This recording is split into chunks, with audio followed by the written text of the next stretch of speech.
नमस्कार, मी सौरभ कोरटकर। आजची बात या खास बुलेटिनमध्ये आपल्या सगळ्यांचं स्वागत। राज्यातील 7 जिल्ह्यांमध्ये अवकाळी पावसाचं थैमान बघायला मिळत आहे। पावसामुळे दिलासा नाहीच, मात्र अनेक भागांमध्ये मोठं नुकसान होत आहे। अकोला, यवतमाळ, बुलढाणा जिल्ह्यात अवकाळी पावसाची हजेरी। लातूर, बीड, जळगाव, सोलापूर जिल्ह्यात सुद्धा अवकाळी पाऊस बघायला मिळतोय। पावसामुळे अनेक ठिकाणी झाडांची पडझड झाली आहे, घरांचं देखील मोठं नुकसान झालं आहे।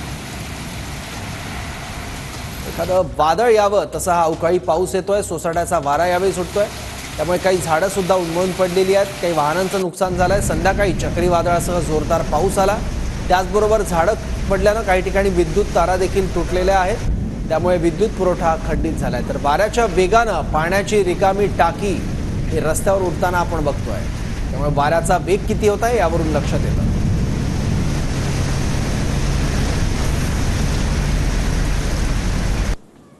सर्व आहे हे बघा। तर झाडं उन्मळून पडल्यानं कोपरा आष्टा मोड रस्ता काही काळ ठप्प पडलाय। लातूर मधली घटना आहे, लातूरच्या चाकूर जवळ ही घटना घडलेली आहे। झाड मोठं उन्मळून पडलं, तर दुसरीकडे झाड पडल्यामुळे विद्युत खांब देखील पडला आणि घराचं देखील मोठं नुकसान झालेलं आहे। दोन दृश्य, चक्रीवादळामुळे पत्रे उडाल्यानं 3 जण जखमी झालेत। आर्णी आणि महागाव तालुक्यातलं हे चक्रीवादळ आहे।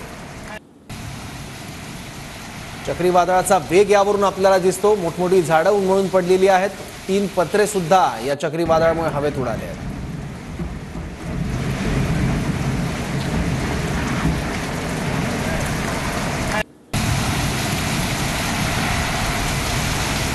केज तालुक्यात सुद्धा जोरदार पाऊस झालाय, परळीत मुसळधार पाऊस झालाय, तर नवगण राजुरी भागात सुद्धा मुसळधार पावसाची नोंद झालेली आहे।